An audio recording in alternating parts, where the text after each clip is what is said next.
Coming to you live from my apartment, it's Rob Has a Podcast. And now here's the guy who's the burger that you want. I am Rob Cesternino. Hello, everybody. Welcome back. Survivor Post-Game Show. And we have got a good one for you here today because joining us is a man who would never think about quitting Survivor. Of course, from Survivor 44, it's Carson Garrett. Carson, how are you? I'm startled. I don't even know how to feel. That shook. was a crazy episode. I'm still kind of like recovering. I don't think I've been this excited. Also, not excited, but just like startled and like I don't even know what to think since Game Changers. It's crazy. What has you so shook that Sean quit all of a sudden?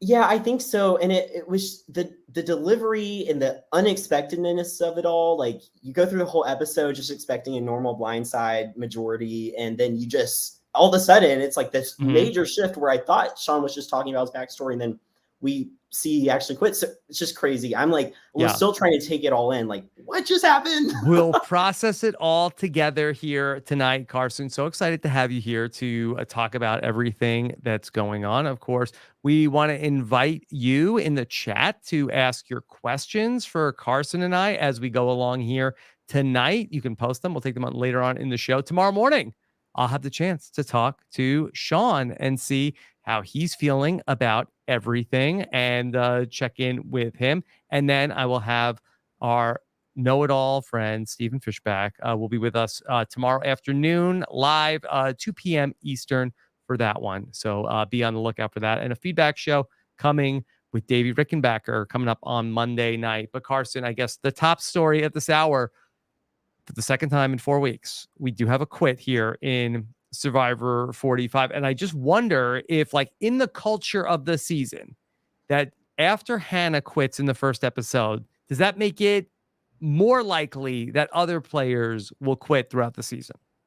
Well, we've seen it before, right? I guess like where you saw the double quit in Nicaragua, but like, I don't know. I mean, we haven't had a quit until this year. I mean, and it just surprised me because to me, I really thought Sean was going far, or at least like to the merge or something. So to see him quit I was very much shocked. And I do feel like maybe it is something where you see somebody else do it. And it's like, oh, well, they already did it, so it won't be as bad on me. And honestly, anyways, watching Jeff's reaction both times, it's interesting. And internally he's like going crazy. I mean, we've only had 4 people eliminated and 2 of them have been, quitting. So it's crazy a little bit. I hope this doesn't continue. No, I don't think so. But, it's interesting, so Sean is in this bad position, right? He has the swap and he looks to be the person who is ultimately going home at that tribal council with 4 people from the original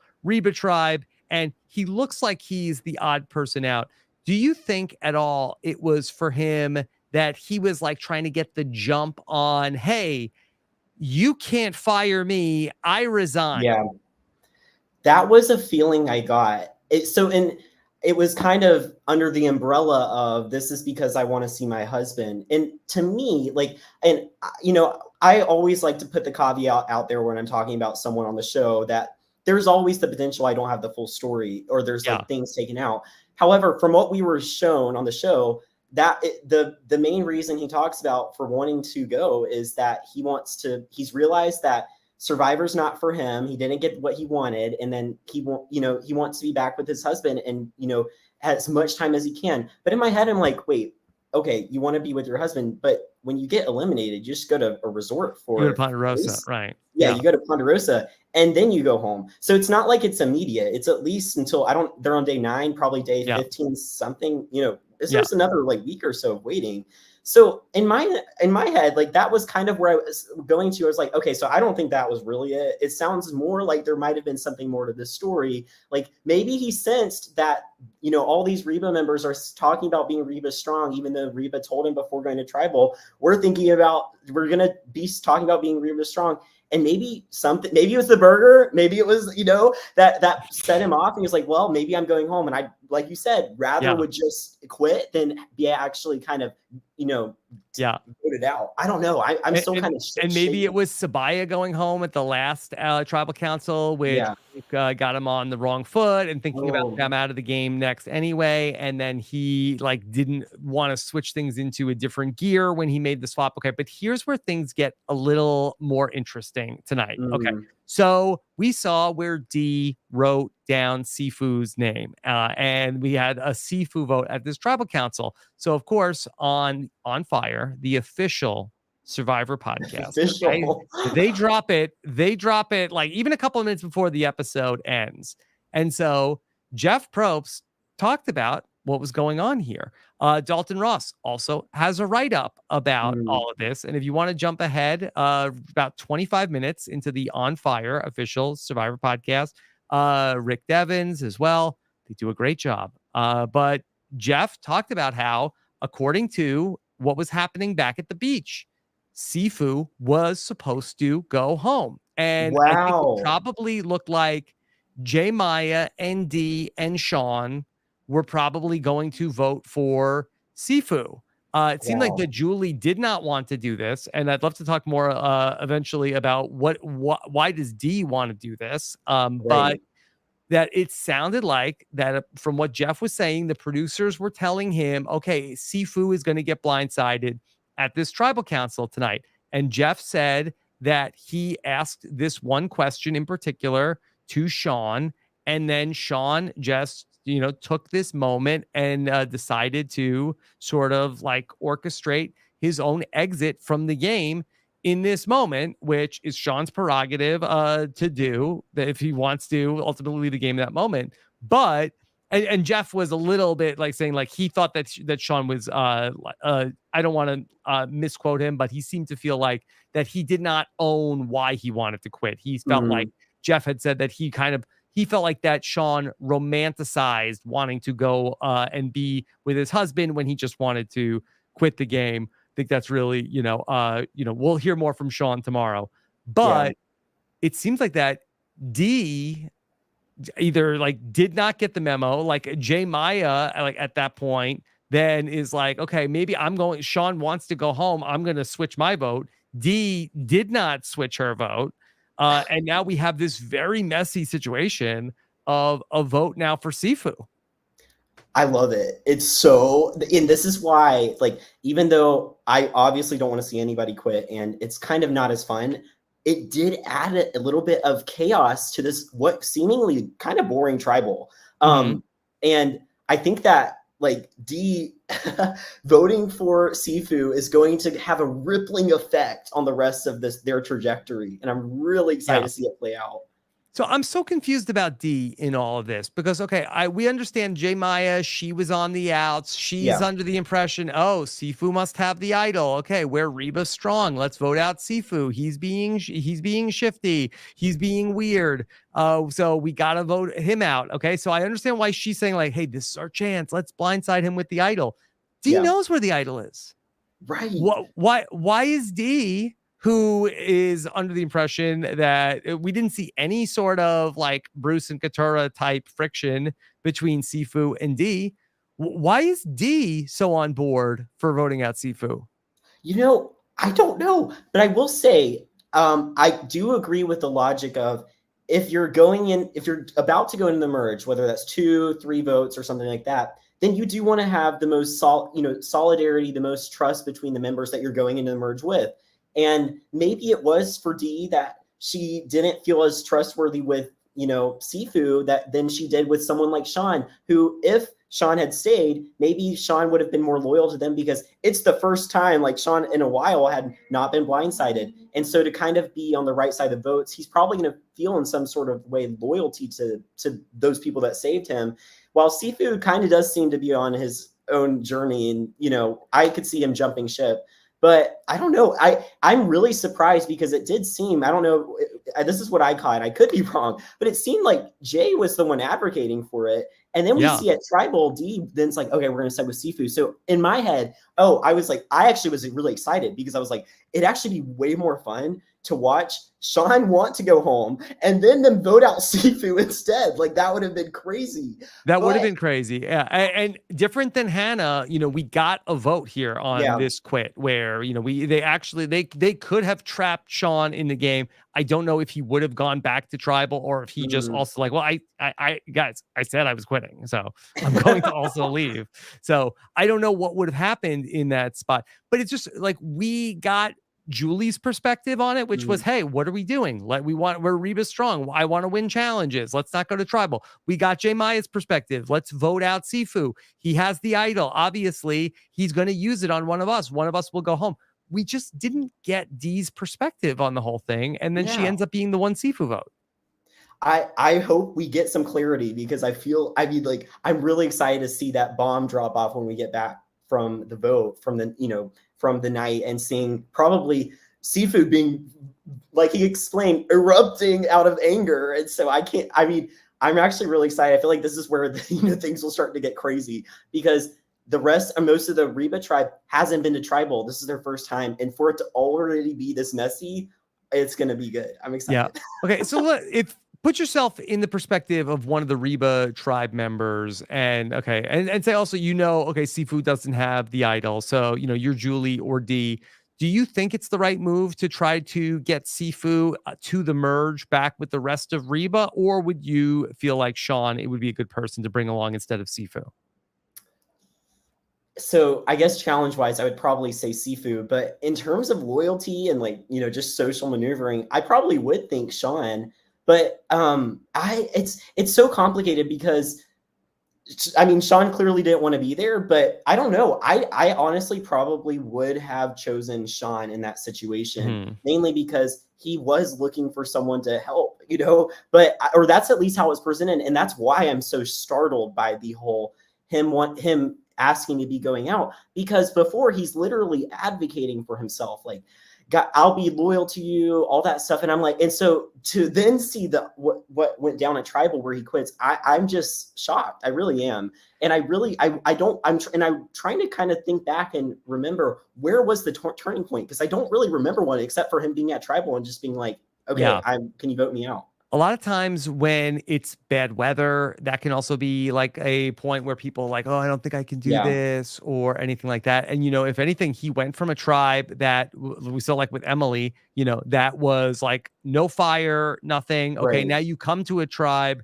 that has a fire, that has the flint. You would think that there would be like, he would be rejuvenated to come to this tribe. I know you in Survivor 44 were the one person who was on a tribe, all with people who had played together. What's it like going into that situation? I saw it more as an opportunity in the sense of, I feel like I was more in someone's position like Emily, where you have two very opposing sides that are kind of going at each other. But Caleb was the one who really approached it kind of like how I tried to, where he gets there and he's like, okay, so I'm here, I'm alone. How am I going to fracture? How am I going to be in the middle? And I loved how he was so intentional and just trying to build bonds with people and then having them word vomit and say like, what's going on. But what really stood out to me was the moment he talked to Jake. And so this was a common thing I dealt with when I went to the Ratu tribe, the Orange tribe on my season, where I was alone by myself. Everyone else was Ratu. There were 4 of them. But I was talking to Kane and I was like, I really want to work with you. Name drop. Goodness. I'm in There he goes. Okay, pick up that name you dropped, sir. I'm not name drop. I don't name drop too much. We get it. Very famous people. I know Kane. I know the dungeon master. But Kane told me, I asked him, I was like, I really want to work with you, all this stuff. His response to me was, well, I'll let you know.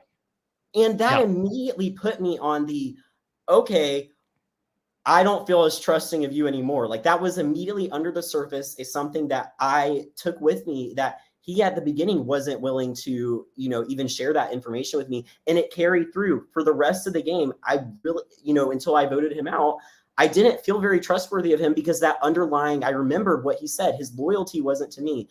But the way that Katora approached it was completely different and Jake basically said to him, I'm not going to give you a name. Katora just was like, I don't like Bruce. And you could see Caleb just immediately go, that's what I was looking for. That's what I needed. And so even if you can make something up to just be honest with someone or tell them something, I feel like for someone like Caleb, he's going to appreciate that a lot more. But yeah, it was super interesting watching those play out because I could kind of relate to him. Okay. Well, what about, you were on the receiving end also with Matthew when Matthew came up to you and told you about, hey, I just want to let you know Jamie has an idol. What was your response in receiving that kind of information? I believed him 100%. I did. So yeah, you have to be wary, I guess. I mean, I wasn't wary enough. Clearly Matthew was very convincing. Then again, I didn't really trust Matthew. Not just because of that, but just the way he was interacting with me. It just felt a little bit contrived. So, but anyways, it's just so interesting to watch. I still can't, I want Christian to do the probability for us where it's like, what's the probability of you have 2 tribes of 5 or 2 tribes of 6 and then 1 tribe of 3. And from each of the tribes of 5, all 4 out of the 5 of them remain on the same tribe when you can theoretically choose any tribe out of the 3. Those usually he's in the chat. So we might have to he? wait a day. Usually he is. I don't see him yet tonight, but Okay. if he's here, maybe he'll be able to crunch some of those numbers for us. I'm not good at statistics, so if Christian could do that, that would be awesome. I was thinking about it in the thing. So going back to, the information that Matthew shared with you and the information that Katura shared with Caleb tonight, do you think that there's a difference between here's factual secrets of the game versus personality quirks of this, I don't like this person, they get on my nerves. I wonder if you'd be more likely to why would you lie about a person that gets on your nerves? That's true. I don't know. I mean, Lauren, for example, straight up told me, she was like, I don't get along with Matthew. And it was that really cemented my okay, she's willing to, Christian's on it. Okay, great. It was that really cemented my, my feelings of mutual trust between the two of us. While the other side, Kane and Matthew, were more so, well, we're all RHAP strong. And I'm like, that's BS. And I know it. So I feel like Caleb, I'm really interested to see if they do go to tribal, what that will look like. I forgot your question, but sorry. The difference between somebody who is can't wait to tell you game information versus somebody that can't wait to tell you okay, this is my personality differences with this person. Yeah, you're right. I guess the game person would come across as more, I'm just here to kind of manipulate you or be all strategic, while someone who's giving you more personal information about tribe dynamics is more so probably actually wanting to work with you sort of deal. I mean, that's how at least I see it. So definitely future players beware. If you ever have someone come up to you after a tribe swap and they are like, what's going on? Don't tell them, I'll tell you later who we're going to vote for, or we'll see. It's not good. I promise. Not good. Yeah. Okay. And then, these players have not seen, they didn't get to see how Survivor 44 finished. They only got to see up until around the merge for your season, from what I understand, or maybe they got to a few episodes into the merge.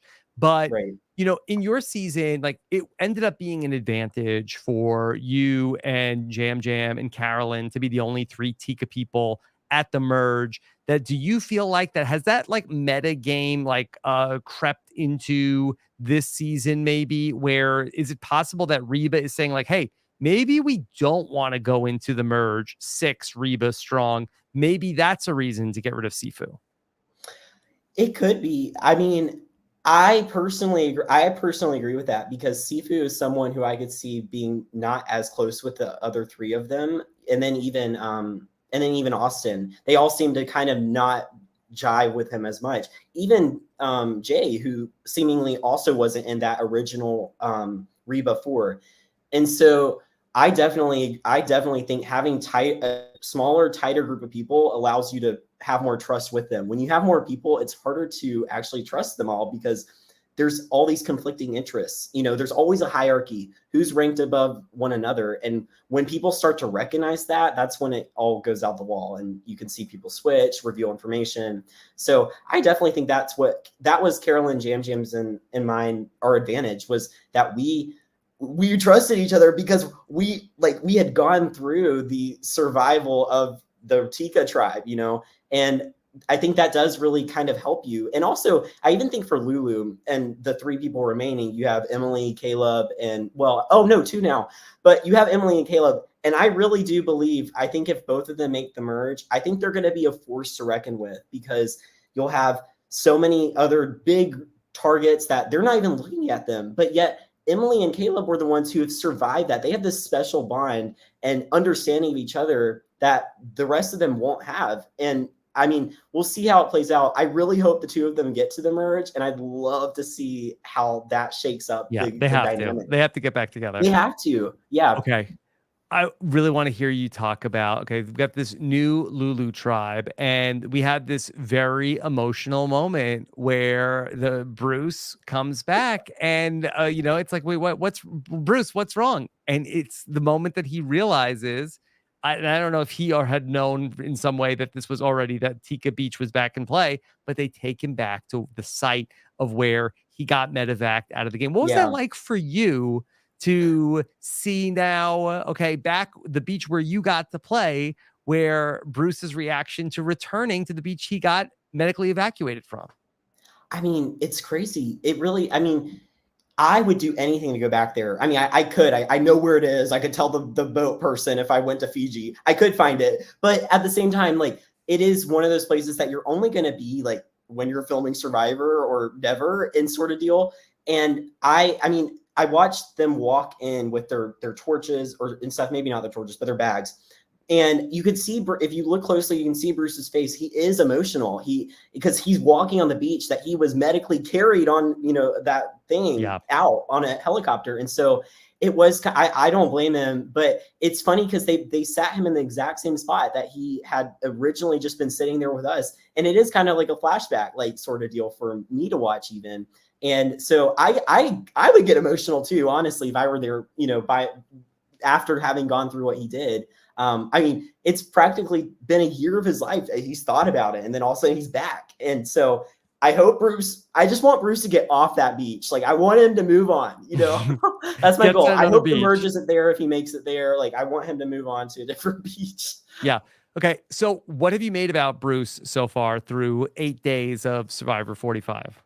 Okay, Bruce is such an interesting character, and he's so funny. I've loved watching Uncle Funkle, Dad Bruce. I mean, I love how, my favorite part is definitely him and Katura's relationship. I think it's how hilarious. Fun is that? It's so fun. And the editors have done such a good job with this, and it's been and tonight was just another masterpiece of Katura. And her, listen, every single problem she has with Bruce, so funny. It joins the ranks of Lydia and Christian's little, like, time-lapse montages where Christian's talking about to solve the puzzle and Lydia's talking about she doesn't want to be in the sand, sort of deal. Like, I love it. Was so good. I also, like, just their dynamic is so interesting. I love, there was one part where Katura is like, I'm going to tell Caleb that Bruce is a bigger threat than he is. And it reminded me a little bit, like, it's not even about the threat. She just wants him out. She doesn't like him. Like, that's just what it is. And it reminded me of, like, Randy being like, this vote isn't strategic. It's strictly personal. Like, that's how it kind of felt to me. I was like, this is so funny. Yeah. And I was dying when she said, like, he cracked his head. He got it fixed. Now, like, it was so good. Like, best thing of the episode.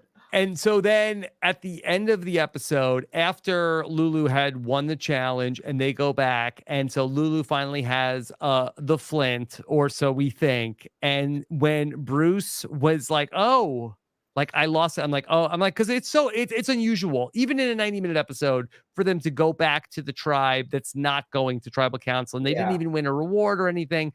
And there's like, okay, let's break out the flint. I really thought Bruce lost the flint because he really went beyond, like, gotcha. Like, he really sold it for like 2 or 3 minutes. Like, I don't know. I must have a hole in my pocket. Like, and I know Bruce. Yeah. It's like, I thought the same thing. I was like, oh my gosh. I was like, he did not lose it. Couture's going to lose it if he lost it. Couture will never forgive him if he lost the flint. Yeah. And then to go back to her on the confessional, and then she doesn't even say a word. It's just a reaction. It was just so incredibly well done.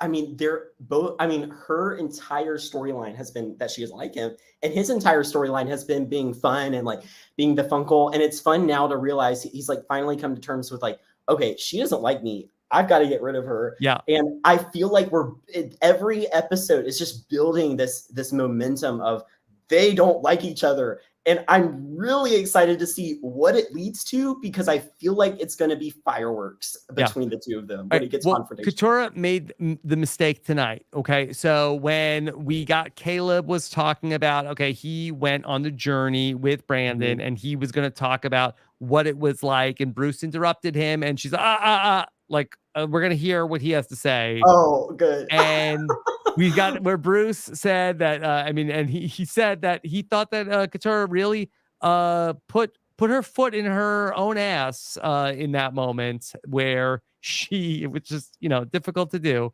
That Bruce realized in that moment that Couture doesn't like him.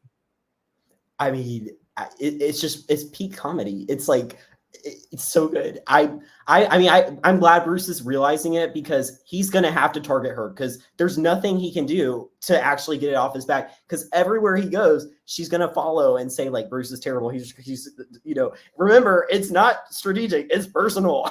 So yeah. I love it. I mean, and here's the thing. I don't think Bruce is really that, and like, is really being annoying or like that much of a dad. But I do think that like for some people, it can kind of rub you the wrong way more than other people. Like for me, I think it's kind of funny and endearing when I'm with him. And like, I don't think it is anything like that's annoying, but I can totally see how like, there's definitely people that it can rub you the wrong way. So he definitely has that polarizing, personality in a fun way. It makes great TV. He's in his reactions too. I mean, they're also animated. He's like, and I'm like, I didn't know Bruce did that, to be honest. Like, it's awesome. It's so you didn't fun. get to see it. I mean, Tika was the like Tika tribe.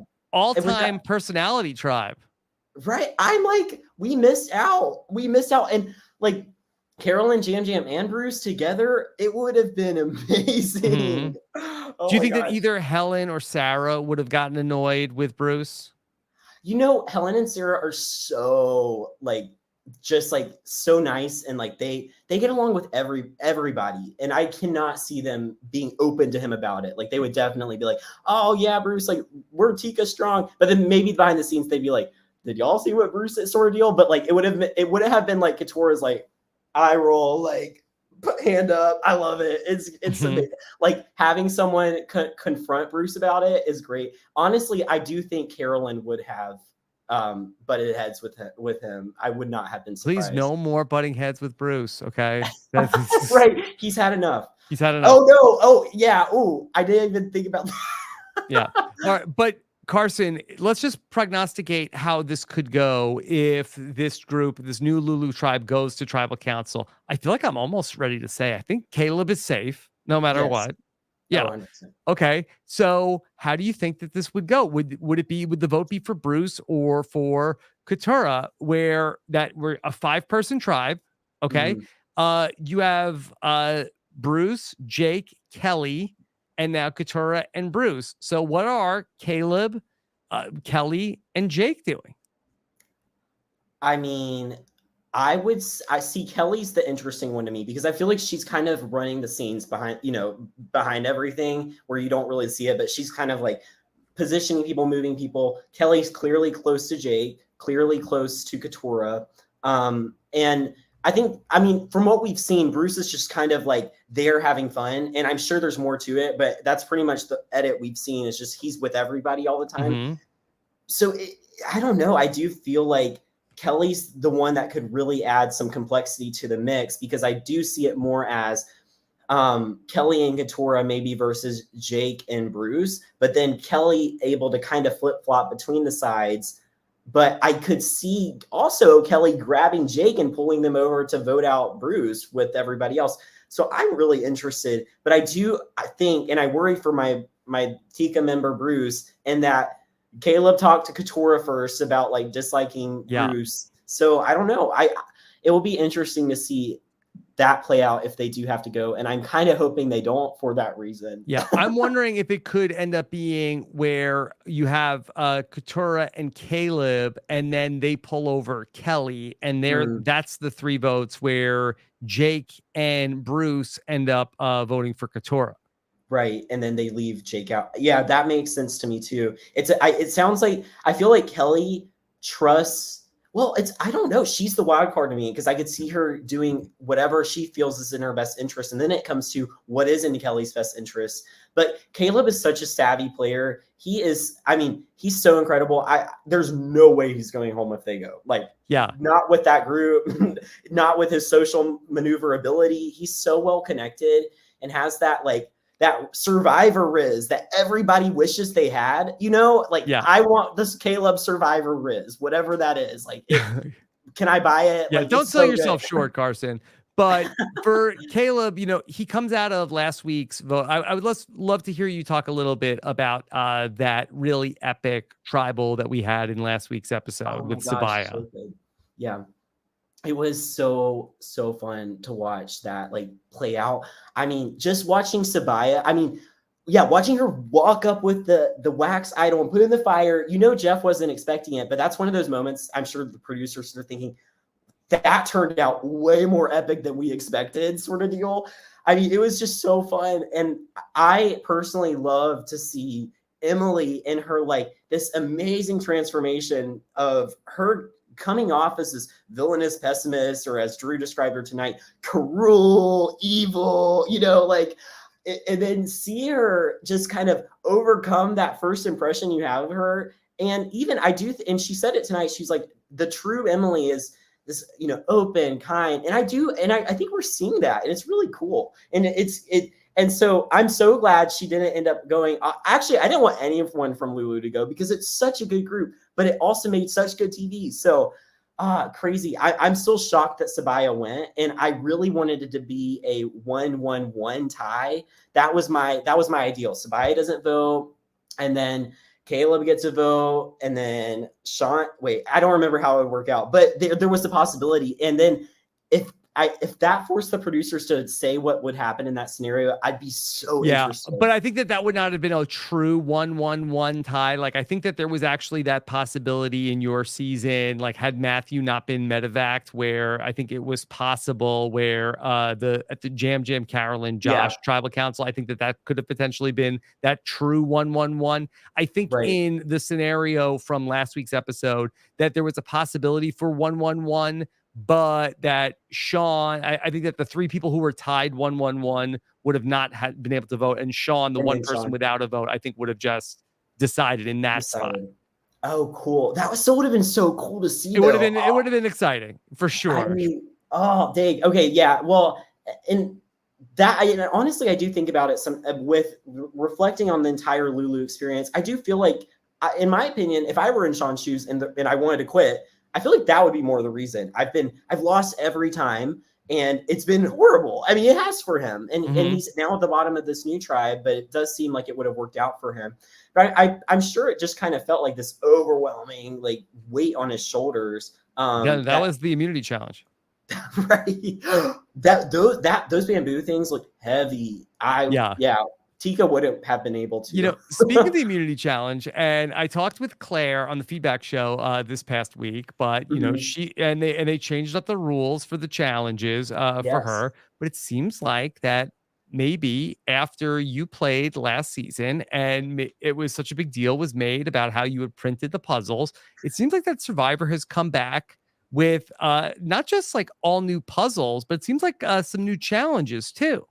They have, and it will be interesting if they do it for 46 as well, because I remember that was the sentiment everyone had for 43. It was like, oh, new challenges. We have this big, we're doing all this new things. We have the last gas challenge again, and then it's carbon copy paste onto 44 with maybe a little bit different. So I hope that we get to see new things everywhere, but at least they're changing it up, per every 2 seasons from what we've seen. So I'm interested to compare that to 46.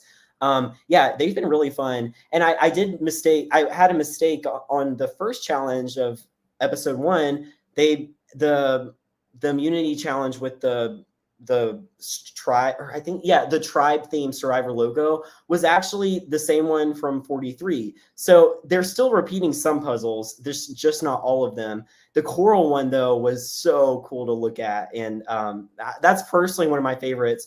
And I have it in my room. I could go get it in a minute. But yeah, I'm really excited for that one. Oh, show and tell. Do what? Show and tell. Yeah. Show and tell. Don't get it right now. Don't get it right now. I'll get it later. Yeah. Let's talk about this other tribe that we haven't gotten into. That we started talking about a little bit about Emily and her new landing spot. And Emily has now been through the Caleb Charm School, and now she's like a totally different person. And this is probably the most interesting of the 3 tribes in terms of where this is going to go, because you have Austin and Drew, who have been this duo throughout the game. They are there. And then you have Brando and Kendra, who we've not really, I think, seen any interaction between the 2 of them one-on-one. And now here's Emily sent into that. And we saw where Austin and Drew make the first move to go to Emily. And do you think that will stick? I am really interested to see that dynamic play out. Yeah, I think Drew is very right and realize it's so interesting because Emily gets there and she's like, I'm on the outs. I'm like, it's a 2-2. You're 1. You're perfect.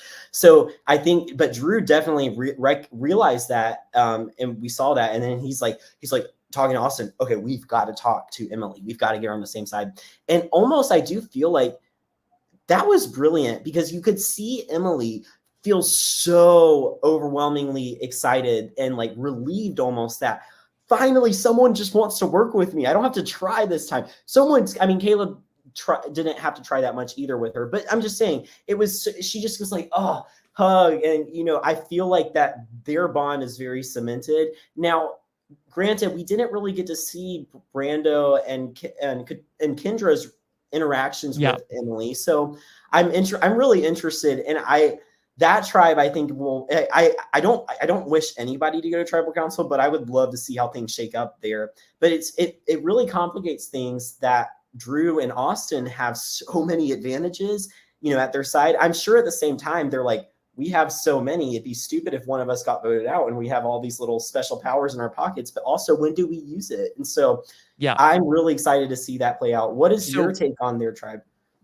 So yeah, I think that was interesting that they made the first move on to Emily. I know that Emily was not particularly fond of Bruce from the opening, and I wonder if maybe that was also like, okay, well, why do I want to go work with the people from the Bello tribe? I don't want to like end up being back in an alliance with Bruce once we get to the merge. But for the Austin and Drew, okay, so Drew has safety without power.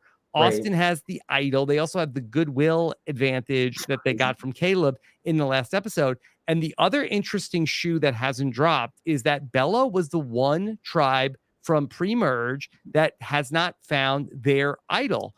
And so I do think that there is the Bello idol, which is also still out there to be found.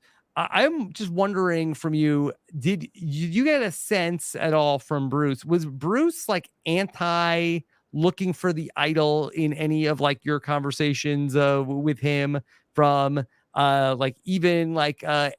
you played, or for anything from watching Tika? Because I wonder if there was like a culture at Bello, original Bello, of, hey, we're not going out and looking for the idol. That's so interesting. I mean, we had I probably had like 2 hours of camp, 3 hours of camp with Bruce. So it was very short-lived. But and he was kind of when he was there, he was kind of in a state of recovery and trying to process. And then it became, okay, this is actually serious. But knowing Bruce though, I could see him. I mean, I could see him very much so trying to coordinate what the tribe's doing, know where everyone is, and keep watch of everybody. Yeah. And that caused a little bit of tension where people don't feel comfortable looking for an idol. So I could definitely see that being the case. But, I do feel like if he did say something along those lines, we would have a confessional from Katora being like, he said, Nobody looked he for the said we can't idol. look for idols. No one can restrict me. Yeah. So I do feel like that would have been the case too. I think Bruce, I think he has, in some sense, toned down his in chargeness of it all. Like, I do feel like he's trying to be more just accepting and integrate in the tribe rather than a leader. But at the same time, he still has leader characteristics that won't leave him regardless of how much he tries. So, yeah. And, if we could potentially see Austin and Drew like on another like idol hunt mission, and they don't include Emily on it. Like I could see that's the thing that ultimately like turns Emily against them, which is like, hey, these guys are up to something. That would be crazy. I mean, that's the part I get really excited about. And especially just knowing that there has to be some sort of break, some sort of tension that will eventually come about at that tribe. And so I wonder what that will be. And we even saw in the promo, Austin's like, this is the last straw sort of deal. So who knows what will happen. And another note on Austin, I don't know if you picked up on it, but and it reminded me of something I dealt with out there, or not dealt with, but I experienced. So in last episode's tribal, from episode 3, we see him do a confessional where he puts his hands up. And anyways, I don't know why it stuck out to me. And then I'm watching this episode and I'm like, he's in the same spot. Austin was in the same spot on episode 3 in a confessional as he was in the same spot on episode 4, same outfit, same like pose, same stance, same sitting area. I was like, that confessional was on one. So he did a confessional about finding the idol on episode 3, the same spot he did it in episode 4, which means to me, he had already swapped when he did that confessional. So then I'm like putting pieces together. I'm like, okay, so I bet that the original Reba idol hunt didn't actually happen until like 10 minutes before they left or something, because that's what happened to me with our season when Carolyn told me about her idol that she was playing on me. So she told me before that tribal that, hey, I'm going to play my idol on you. We had 5 minutes. The producers don't have the time to just call me for a confessional. Right. They had already left. So the next day they had to like tell me like, okay, sit down, like do all this stuff. We're going to talk about what happened. Act like you don't know, sort of deal. And it happened again with me when I switched tribes to Ratu, because I was talking about stuff that happened at Tika. But what happened was I was wearing my Ratu tribe buff while I was doing the confessional. And the person was like, oh my gosh, we're going to have to redo everything because you're wearing the orange buff. And so I had to redo everything and put on the I feel like sometimes they even like do like in the color switching. Like I feel like that we've had that in the past where they change the color of the buffs like in post-production. But yeah, that'll happen, like you can't stop down for every single thing that happens. Well, and I noticed that in the last episode, I went back and checked, Austin wasn't wearing that buff, and then in this episode, he's holding the blue buff. So they totally just threw it to him. Was like, okay, now hold it because you're on Belo now. It was fun, a little fun Easter egg that I picked up on only because I had gone through it myself. Anything else from tonight's episode that really jumped out to you? I mean, did you see the sneak peek for next episode where Jake is like falling again? And then this is the second time we've seen him in a preview. So I'm hoping it doesn't lead to anything significant, but they, at first for the episode 2 preview, it looked as though he fell in the fire. So I hope he doesn't fall in a fire. I mean, I don't think he did. I'd have to go look back on it, but I'm worried for him. I hope nothing happens to him and we don't get someone just being eliminated without being voted out. But you can't prevent everything. Right. Hope Jake is going to be okay because that he's been very fun on the season. That clip tonight when he talked about how that he's like, it's the new era. I'm going to have to jump off the boat. Good thing I'm a good swimmer. And he laughed for like 30 seconds straight. His laugh is so contagious. I love it. Fun moment. Rob, what did you think about the quit? Like, what was your take on it? I mean, it was very, very surprising that it Yeah, ultimately happened. Like, I don't begrudge Sean at all. And I haven't yeah, really seen the reaction in terms of like what social media is having to yeah, say about it. But I have a feeling that it's probably a little choppy out there in the social media waters. It was just like so surprising that it happened. Like, I'm really looking forward to yeah, hearing from Sean a little bit more about it. But I think that maybe Sean was just like feeling like, okay, like what am I'm not really finding a home here at Reba. Caleb right, and Emily blindsided me. Like, what's my path here? Like, I wonder if he was right. just kind of defeated. Yeah, and that can happen. I mean, yeah, I just I didn't for me, I was really confused by the family argument wanting to go home for to see Yeah. them because it's like you don't get to, and maybe he didn't know that, but you don't go home. Or like they don't pay for you to go home early, even if you want to. I think Bruce was like the only person who got that opportunity because he was medically evacuated. hmm So And Sean yeah, also I'm was so positive all the time, right. smiling, positive, positive, positive. Yes. And I just wonder if like he reached a point where he's like, I can't do this anymore. Yeah, it's like too much. Yeah, he truly has that contagious sort of energy that everyone wants to emulate. Even like they showed clips of him just being the life of the camp, making everyone laugh. hmm I mean, when he talked about, he was like, "Do you want me to be a pizza?" I legitimately was like, "Wow, that's so funny," you know. Yeah. So I don't know. I really I can't. I'm looking forward to the exit interview you do with him to hear more Yeah. on his perspective, what Me, happened, sort of deal. me too. And also, I think that he was really, really close with Sabaya. And I think that Mm, I got that from my exit interview with Sabaya. And I wonder if, because that they knew how this was going to be ultimately, how Sean was going to go out of the game, whether they spent a little bit more time like developing the Caleb and Sabaya relationship, because ultimately, Sean wasn't going to factor into the story as much. And that's why it right. was a little bit more of a blindside for us when, Sabaya had said, really, her and Yeah, Sean were 1 and 2 at Lulu. And really, Caleb being at the bottom, that's what caused him to, or at the being the third person in that trifecta, causing him to go and reach out to Emily more. yeah. Well, it's so interesting too that like the entire Ponderosa right now, 4 people, is all comprised of Lulu. So Yeah. it's like, the The Lulu whole members gang are is there like, back together. please be a Reba, please be a Bello, someone else. We don't want anybody else Have from we our ever had tribe. that before? Where 4 people from, I guess in maybe a 2 tribe season, we might have had that where 4 people from the same tribe, maybe a oolong, all It's go got out to from the be same some tribe, sort of record. but Like not in 3 tribe it's season.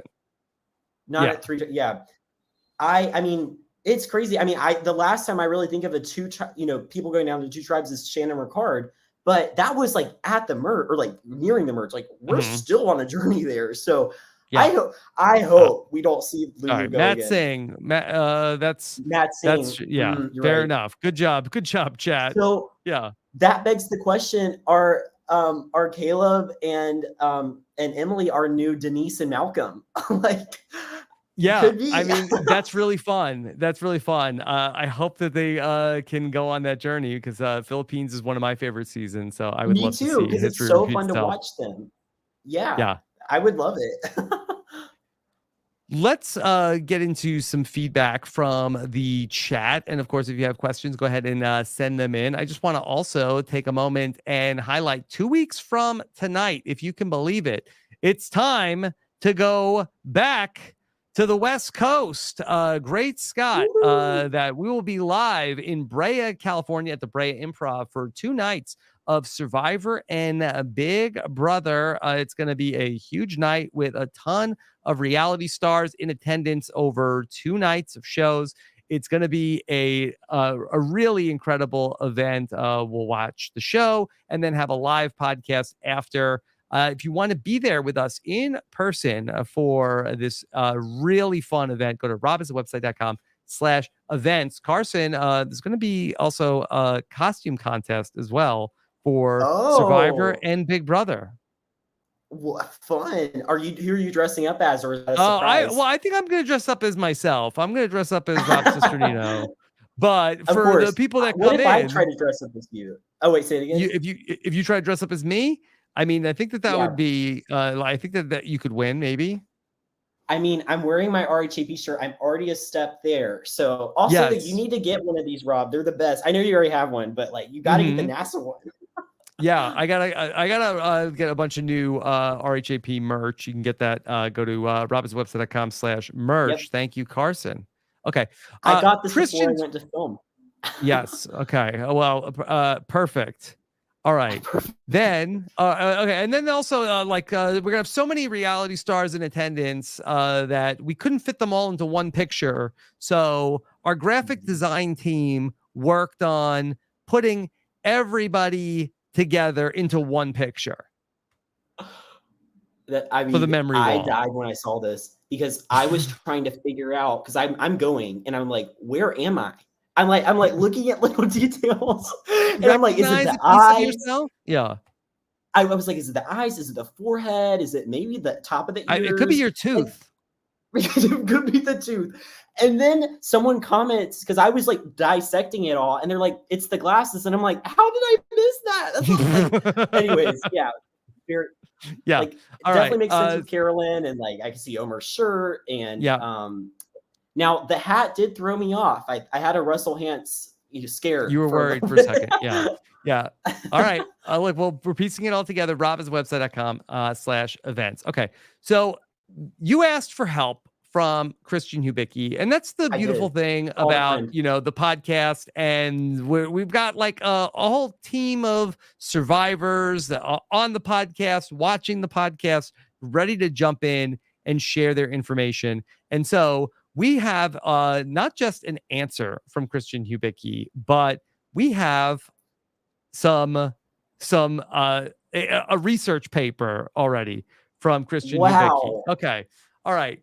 So Christian simulated tonight's tribe swap 1 million times and ended up coming up with that this was the 8th most likely outcome in terms of the tribe swap to have 221, a 4 and 2410 tribes. He said that there was about a 3.5% chance. And then when he factored in who was going to be on which beach, he said that there was a 0.5% chance that this outcome would happen. Okay, so it wasn't as rare as I thought, but this is fascinating. I'm so honored that I can phone a friend, and that friend is Christian. This is amazing. Yeah, he's so he said that the least likely outcome to have occurred would have been three people from 311500500. So I guess basically the least likely would have been for Reba to completely stay the same, Bello to completely stay the same, but both those tribes lose one person and go to Lulu with the 3 original Lulu. That would have been 0.02%. Okay. That would be wild if they tried to do a tribe swap and it just ended up being one person from each original tribe joining the Lulu. Yeah. That would almost be a death sentence. So thank you, Christian, very much for standing by and crunching some of these numbers. Okay. Appreciate that. All right. Let's take some of the questions. Okay. All right. How about, let's see. All right. 26 days was it? Was Sean emboldened by Hannah's quit, or would he have quit either way? Ooh, that's a good question. I do feel like watching someone else do it gives you the feeling of, if they did it, I can do it too, sort of deal, or at least it eases the pain you might put on yourself. I mean, I think it definitely factored into it, seeing Hannah do it. And then that was one of his friends and saying, well, she did it and Jeff didn't go crazy. So yeah, maybe I'll do it. It's interesting that people should listen to what Jeff had to say about it on the On Fire podcast, because Jeff was like, hey, Hannah at least was honest. Hannah at least said, I hate Survivor. I don't want to be here. This was a mistake. Right. Jeff didn't seem to like how Sean went about how he was going to really narrate his quit in the game. I kind of agree with Jeff. I'd rather someone just be like, I don't want to be here versus kind of try to intermingle it within a story that doesn't really Mhm. make that much sense. Yeah. I just kind of want, yeah, I don't know. What did you think? You know, in the evolution of strategy, I think that this is something that like we would call basically it's like, hey, you know what? I declare myself the winner. I'm not the winner, but I've already won. You know, Yeah. that's sort of like this exit. So like I do hope for Sean that he did get a lot out of the Oh, yes, experience. me too. But like I feel like you know, that they make such a big deal about the journey and you know, and not, I don't want to get lost in this that Sean has this Yeah, incredible story about all the things right, that he's overcome. But it right. seemed like that, you know, Sean seemed to feel like, okay, well, like, you know, I got what I was going to get out of this. So I think I'm good here. My work here is done. Yeah. And his story is super empowering, for sure. And so, yeah, it definitely, it took me off guard because at first he was like, I feel like I'm more meant to be at home with my husband. I was like, okay, cool. But then but then when he said like, I don't want to be here. And I was like, oh. And then when he was like, will you vote me out? That's when I was like, it didn't hit me because I really didn't believe it. Or I didn't want it to be the case. But I'm interested to go back and like really dive into, are there hints of him actually saying that he's going to quit? Because I didn't really notice it, but I could have totally like overlooked it. The one thing that I would say that I noticed in the episode was that I felt like that Sean got to the new tribe, and I felt like that he was getting kind of like, as I like to call it, like the dodo music at times during the Yeah. episode. And I didn't really Mm, understand why in the moment of I'm like, why is he right. getting like the idiot music while he's talking? He's not saying anything that's like a dumb thing to be saying, but I kind of feel Yeah. like, okay, it's ultimately leading to this exit that I feel like maybe uh, you know, Jeff did not love how he went out of this game. Right. Well, I'm surprised, honestly, they didn't purple either him or Hannah. Well, I Like think he I did feel kind of get purpled in the first in terms of like what was in going the on at Lulu. oh, that's very true. Yeah, but like even Hannah, I was very surprised. She got a lot looking back on it. She got a lot of confessionals. Like I don't want to be here, but yeah, you're right. Now looking back at the overall course of Lulu, Sean has been my biggest question mark as where he really is within that tribe. So Hmm. I guess it is panning out in that sense. You're right. Yeah. Okay. Josh Green wants to know what happens next tribal if Reba 2.0 loses again with another 4-person tribal. Sifu's in big trouble, Mm. right? I think so. Yeah, I don't see them now. I definitely see it between Sifu and Yeah. D. Well, and even potentially J. I feel like that's just going to be pandemonium if they go I was back to worried about J tribal. Maya tonight. I really thought that once she was really like pushing the, especially after tribal or after the challenge, when she's like, I'm gonna make Right, sure that Sifu goes home tonight. I'm like J Maya, right. I And don't then think she ends up not voting for you're Sifu. Like, pushing too hard. Yeah. yeah, and I feel like D is probably going to be a little upset with her because she's the one who advocated all day. She was the one who brought it up. I want to vote out Sifu. I want to vote out Sifu. We don't trust him, all this stuff. So then D's at tribal. She's like ready to vote out Sifu. Sean's like, I'm going to quit. She's like, well, we're going to still vote out Sifu and get the plan over with. And Hmm. then D ends up doing it. And then I'm sure D is frustrated because now Sifu's pissed at her. And Yeah. I'm sure that Jay, I don't know. I probably would, if I were in D's position, I would probably be more upset at Jay than anybody else, even myself, because it's like we had talked about this all day. You were the one who brought it up, so I'm worried about her as well. I think those Sifu and her are the ones I'm most worried Yeah. about, just because And of the what went down. yeah, and Carson, Sean did not do her any favors because then Sean Yeah, wrote down Dee's name, and then Ziba said, "Hey, did you vote for me?" He's like, "No, I didn't." Like just no. like Oh, and that was because so. she could I have, mean, I feel like that she could, also. and I don't know if she heard that. Maybe she's gonna go back. Oh, I can't believe Sean voted for you, Sifu. What the freaking hell? And And that, then he's yeah, like, he said he didn't. It's like, well, he's a that's gonna liar. blow up. He's a liar and a quitter. But I'm ready to see it. okay, Carson, does it make sense then? Should Reba throw this next challenge and then just get Sifu out because Mm. now the damage is done? Ooh, that's a good question. I feel like they're all vulnerable besides maybe Julie if they go back to tribal. Hmm. And I would not want to be in any of their positions. So Yeah. if I were D, if I were J, if I were even Julie and Sifu, I don't think I would want to throw it just because there's the potential they could go again. Yeah. So that's how I feel about it. But I think in terms of messiest, they're in the messiest position at this point, and we'll see how other tribes play out if they have to go. Hmm. Okay. Doug wants to know, would Carson go on the Challenge USA? Um, I mean, if I know they have puzzles, but like other than that, I don't know what my strengths would be because I really don't have that Yeah. many. And honestly, a lot of people attribute puzzle skills and stuff to me, and I think they're Hmm. wrong. You can attribute puzzle memorization to me, but that's about it.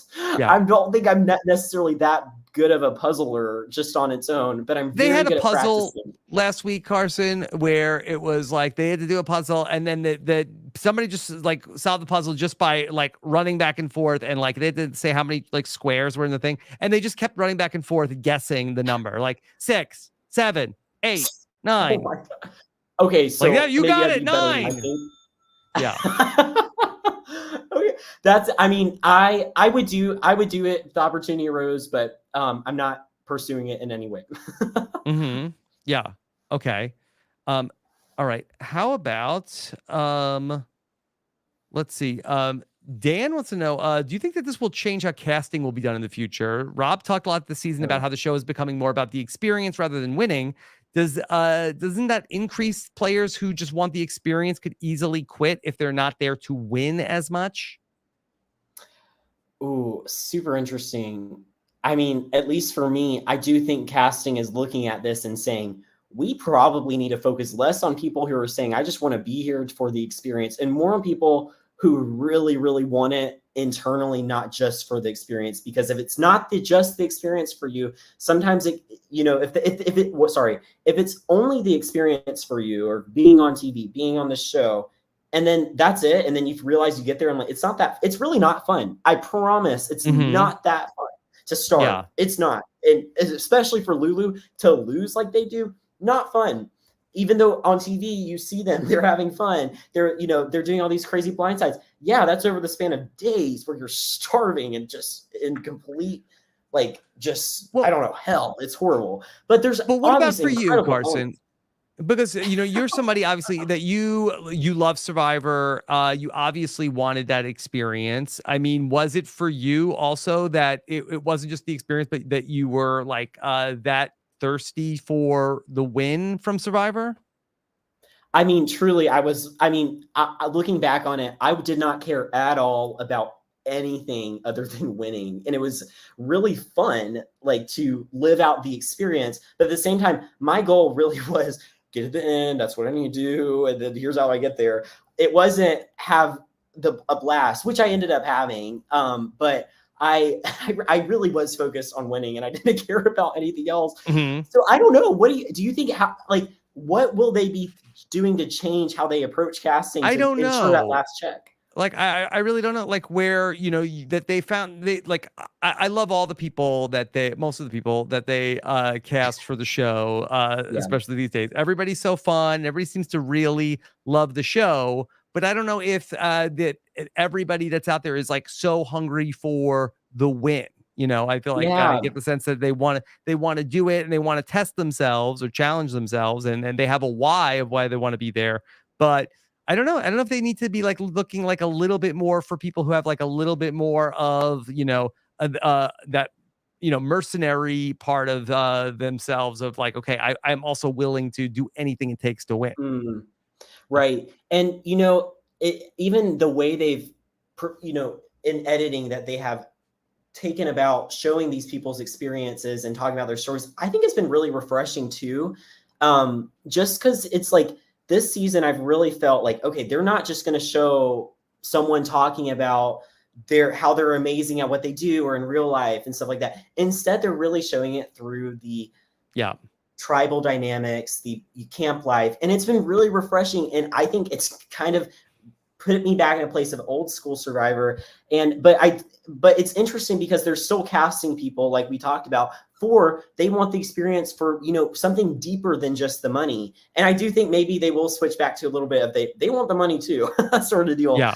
I don't know. It'll be interesting to see how that plays out. But I think for season 45 and 46, they actually went into Los Angeles in person and did casting for at least a day, which was different than 44 and 43 and 41 and 42. And I guess after 41 recasted. Mm-hmm. Anyway, so this is the first time they've gone in person again. And so clearly that wasn't it either. So I don't know. I just hope we don't see it again.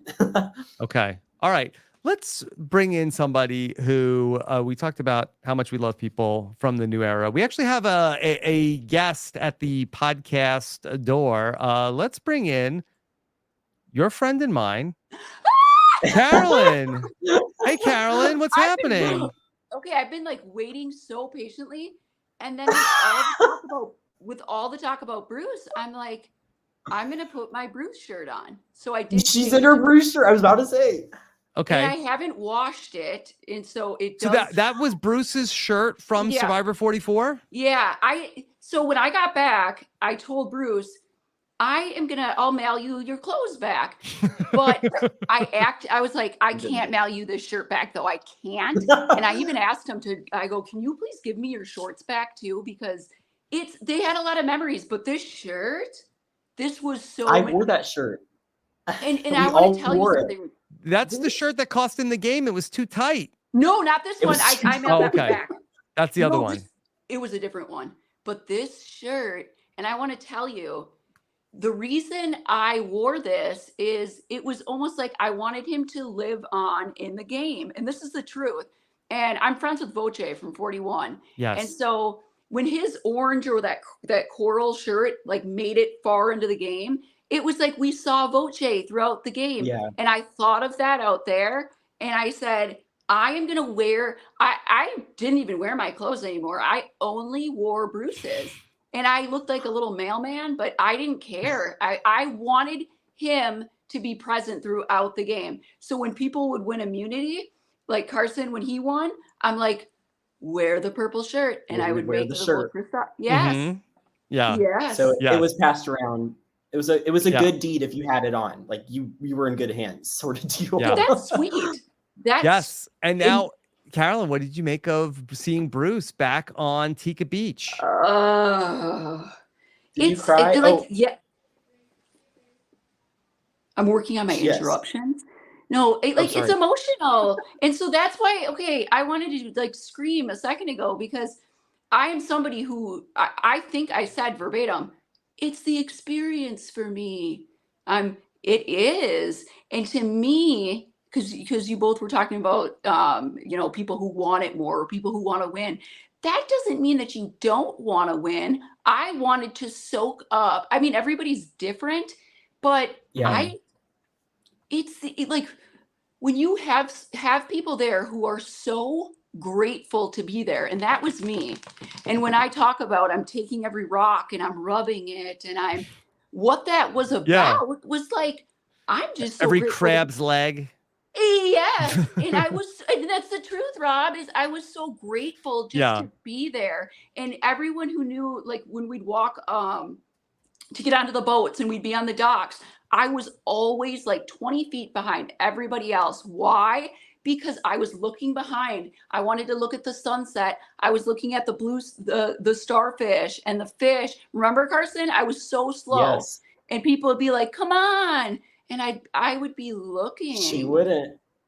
It's because so to me, it's like, yes, it's the experience, but it's like, it's everything. And I was so just appreciative and so grateful. Yeah. And so I don't know, maybe because that's the whole thing is they were sick of people quitting, right? So it's like, let's cast fans who really want to be there. Well, That's fans true. who really want to be there, it might be there for the experience but to me, the experience that's where the heart is. Mm-hmm. That's where, and if you have that, there's not a chance in heck you're going to be out. No way. So tonight, I'll just cut to the chase, and you guys already talked about it, but this is what I'm struggling with during my season. I hate saying my season 44. I don't look at it as. I really, really wanted to like protect the players, and anyone who said anything, it was like I was always on Carson's defense and like, don't say anything mean. And now that I'm watching as like back as a fan again, it's like it's hard not to like have opinions. Yeah. I think opinions are okay though. What's your opinion, Rob? Carolyn? I was feeling really triggered. Yeah. And I felt like have you ever been emotionally manipulated, Rob? Oh, all the time, Carolyn. All the time. Yes. Yeah. It was like, well, I'm married. Yeah. So that happens a lot. That happens. Yeah. Even if you look at like Jeff's face, it was almost like, and again, what was everybody feeling? He's telling his story. It's like, oh my, you're crying. You're so, oh my gosh. And you just feel you're with him like, yes, and you can do this. And then wait, what? It was like, here, let me like get you in a moment. And then actually bye. Yeah. It was Carol, Jeff was like, hold on, I just want to make sure that you are saying like that you know what you're saying right now. I just want to make sure that you're like, because what it sounds like. Like, I got it. Yeah, I'm aware. So I didn't like it. Was like, I'm gonna bring you into like my zone. I'm gonna bring you into like, here, come and feel with me. And then here, this is actually what I'm doing. It was it was giving me emotion, like it was triggering me. Yeah. Carolyn, what else about Survivor 45? Are you enjoying the longer episodes? Yes. Imagine Carson, how many confessionals would Carolyn have had in a 90-minute episode? No. Oh, seriously, it would have been 10 per, if not more. No. I keep thinking to myself, I'm like, oh, I love how Emily gets so many confessionals because I love getting Emily's opinion. And then I'm like, what if Carolyn had that much time? Like it would have been the Carolyn show in a good way. You know, like we would have all been there for it. I get it, like, because I know I got a lot of like, I know it was hard. You know, that was hard sometimes. Like, okay, put someone else on. But no, I love. What am I thinking of it so far? Like, I love the 90-minute episodes, but I'm not gonna lie, it makes me jealous. It does. Mm-hmm. And seeing like the episode type, what do you call them? The titles and having their fate. Main titles. I do. I get it's hard. It's hard to watch it, but I'm not gonna lie. Can I just talk about the first episode quick? Of course. I was like, ooh, about Emily. I was like, what are you doing? Why do you? And now I love her. She's probably my favorite right now. Yeah. It's been such a fun turnaround for her. But she's everything. And she feels her feelings. She is clearly like a little bit different, not like fitting in and all. And I love that. I love the ones who aren't like in with the crowd and again, she's just raw. I like that. And I like people who like stick out and say their opinion. So yes, at first I was like, just because whatever, but I love her. I think she's great. Bruce is doing exactly what I told him not to do. What did you tell him not to do? And this is the crazy thing about this. I had done my EW interview, right? I don't think he had flown out, right, Carson? Because he texted me back. Okay. He did. He hadn't flown out yet. I didn't know he was like, I knew he was invited back. Yeah, well, Jeff went on his podcast and was like, we're going to invite Bruce back at some point, but it's not right now, but it will be eventually. And we're like, and we're just idiots. We didn't know, not immediately. Yeah, we didn't know. He called me and he was like, hey, I need help with puzzles. Can you send me some? And I was like, oh yeah, I'll send you. You have plenty of time. It will be next year. Yeah. Y'all. And then he like left in 2 weeks. But we didn't know. So that interview came out where I talk about Bruce and I talk about how he's being like this annoying dictator dad. And I sent him the article. He left like, I believe it was a week later because it was during one of those Atlanta party things. Yeah. Anyway, I sent him the article. I had conversations with him. I'm like, if you go out there again, Bruce, like, do not. When I was going like, that was at Bruce because he no one likes to be like bossed around like that. So but here's the deal. It's just like me. before I went out, yes, I always wanted to be myself. That was like I'm going to be myself in a game where people don't. Yeah. But I remember wanting people to pick me as their winner pick. So I was going to lie during my preseason stuff. Be like, I'm like so much Wentworth and I'm like so much Parvati and like, I'm going to play like, and I was going to lie just so people would pick me. That's the truth. And then I'm like, did you do that? No. Because I made you my winner pick. Exactly, as myself. But I didn't think anyone would pick me. And I said to Voce before I left, like, I was like, I don't want to say like who I really am in the preseason because I want people to pick me. Anyway, you can't take that out of me. I couldn't have ever gone out there and been like, but that's like what Bruce. Makes you so good. But it's just like, Bruce, you can't take the dad. Yeah. You can't. And so you might call it uncle, but you are dad. He's coach. You can't take that out of him. It's going to be obviously that's him. Yeah. So what was the advice that you gave him? Was not to be the dad? Don't boss everybody around. I thought doesn't he need to be himself like you were? Girl, not like that. No, I know. So he needs to fake that he's the Parvati.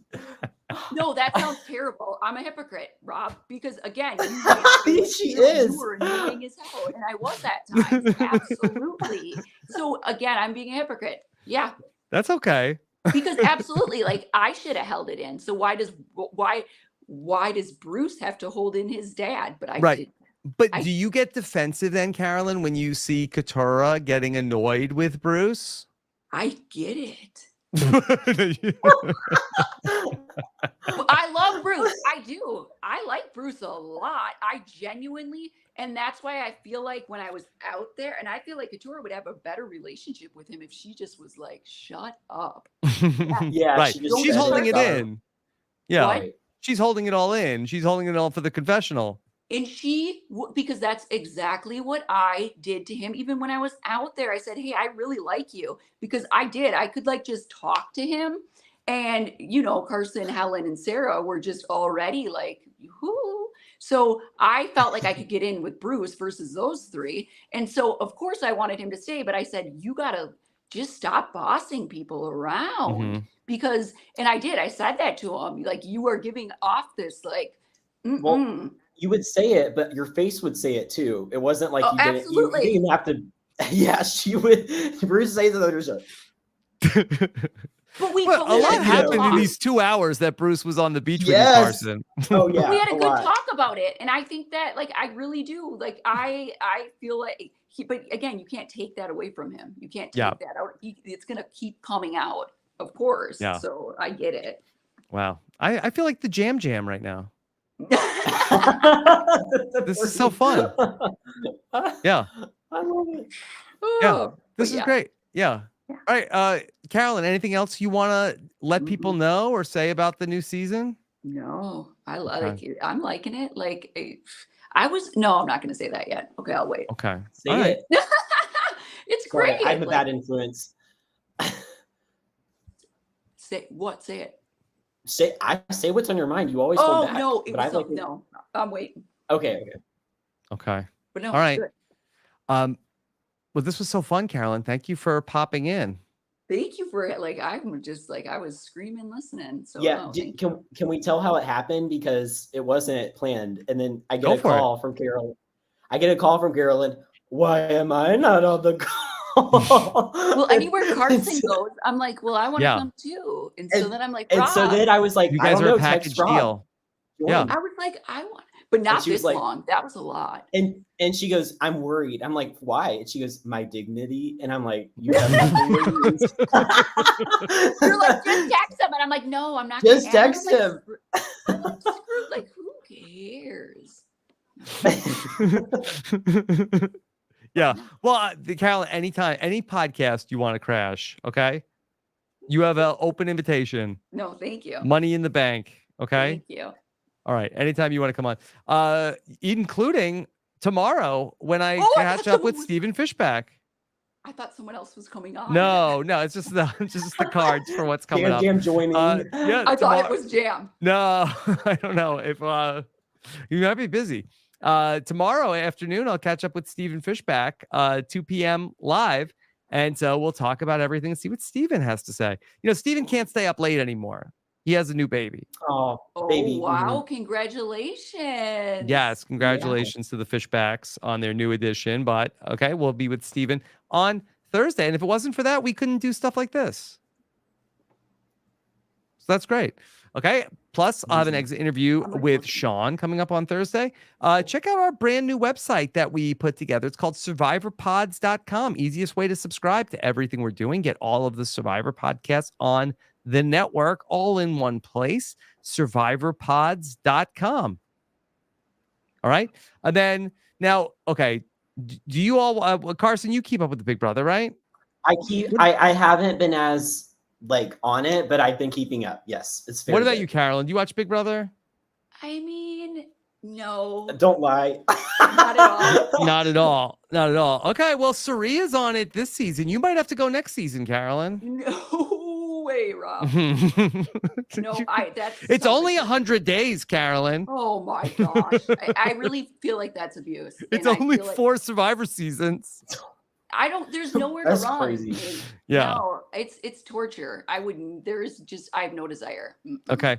All right. Well, we will see what happens on Thursday night. Not looking too good for our friend's brother on Thursday night, but we'll see how it turns out. Coming up on Thursday night, I'll be live for the eviction. And then Amazing Race, 90-minute episodes. Okay.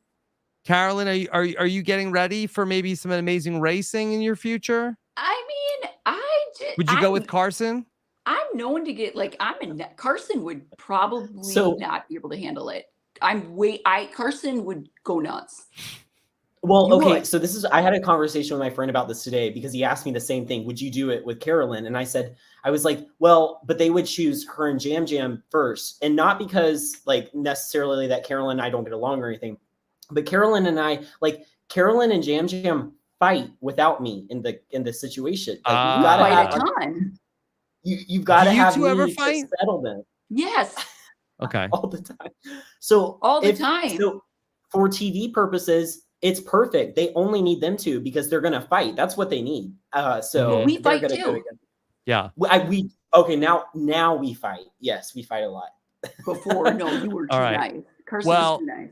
We'll find out. Put up with a lot. Can I say this one more? Yeah. Carson, what he put, and I think I said this in my interviews at the end. What he had to put up with me and Jam, he should have gotten some award or because, and you see it on your face towards the end. But he put up with us fighting and you could see it at times but you held it in so well. And you remember when I'm like, well, Carson, let's go look for the idol. Why don't you want to look for the idol? Carson, you're like, I don't have any glasses and it's dark. And I'm like, well, why not? Let's go. What are you trying to do? Said, I'll guide you. I wouldn't stop. And I was horrible. But we were so annoying, me and Jam. Then Jam would come to you and then I'd complain about Jam. Funny.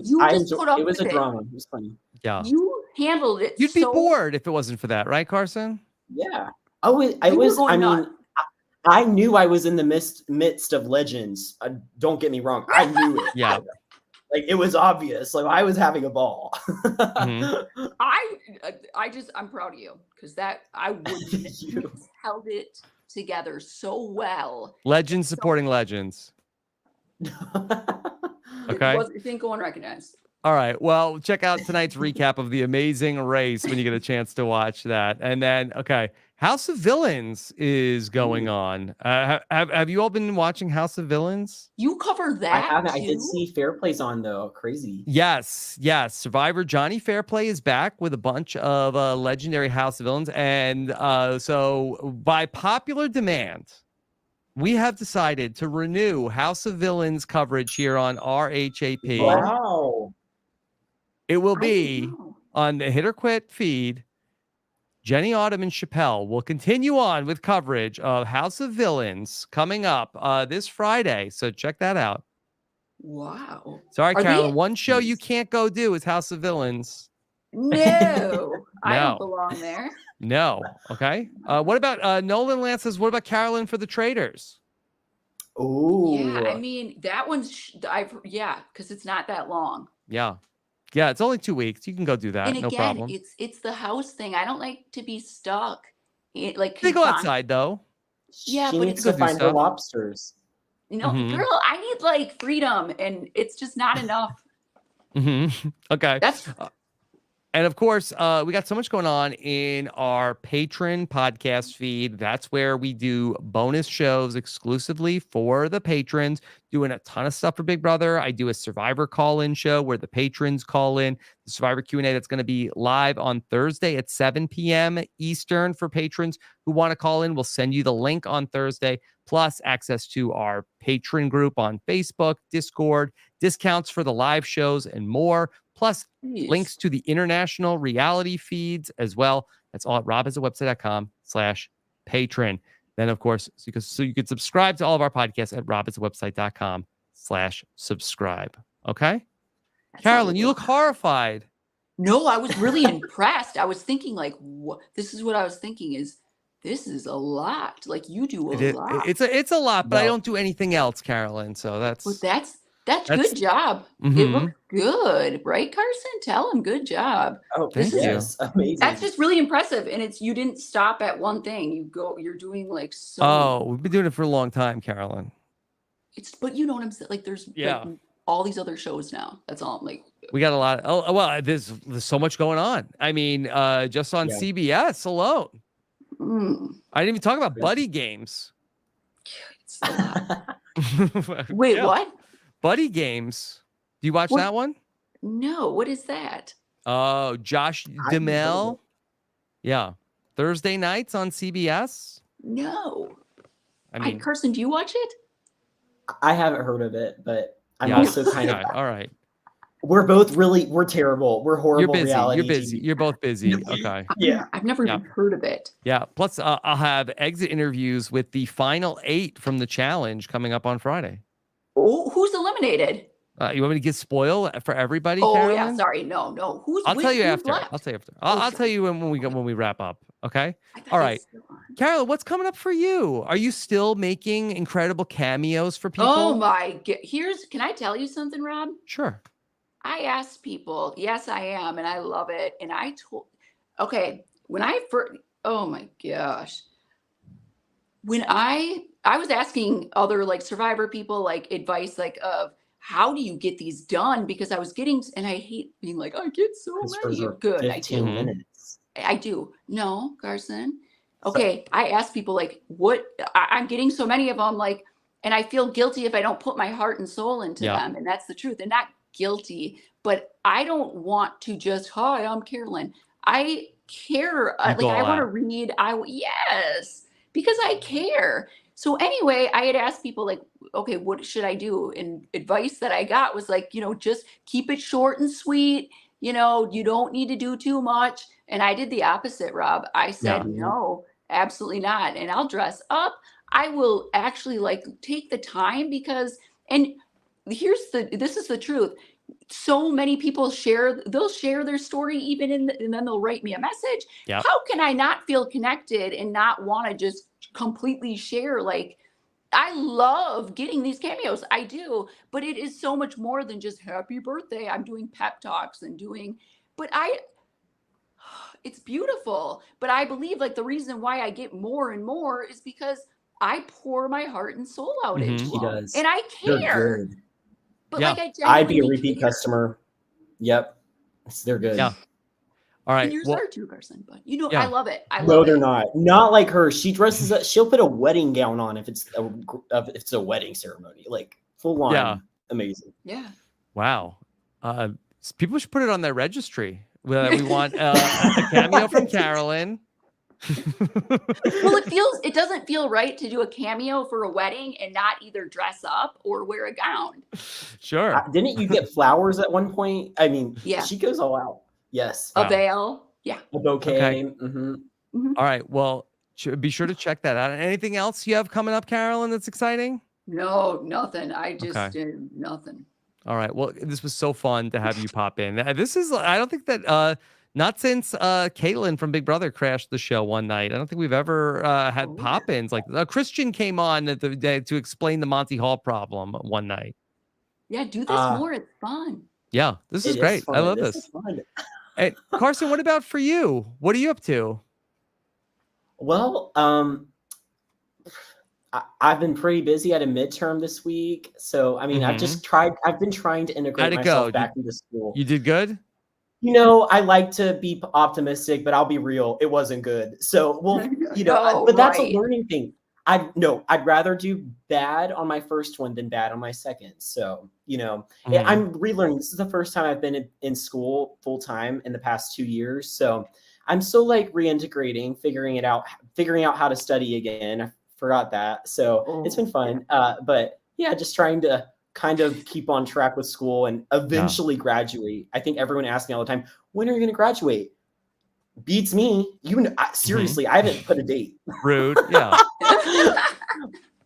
Okay. No date yet. Yes. It's not your parents that are asking you that question, right? Well, see, the thing is, my parents don't pay because I got a scholarship, so I pay. So anyways, they don't have to worry about it. Okay. All right. Well, Carson, you did such a great job coming on here tonight. I know it's tough to come on right after the episode and try to talk things through, but you did incredible. And I really enjoyed this chat tonight. Well, thank you for having both of us. It's been so fun. I don't think I could have done it without Carolyn. So that was good. Yeah. Okay. And then, of course, check out everything we have going on tomorrow on Rob Has a Podcast when I'll be talking with Sean and then Steven later on in the day, followed by a patron Q&A and Big Brother. So busy Thursday coming up here on Rob Has a Podcast. If you're watching us live on YouTube, make sure you hit that subscribe button and give us a thumbs up if you thought this was a good show. Thank you so much for joining us. Take care, everybody. Have a good one. Bye.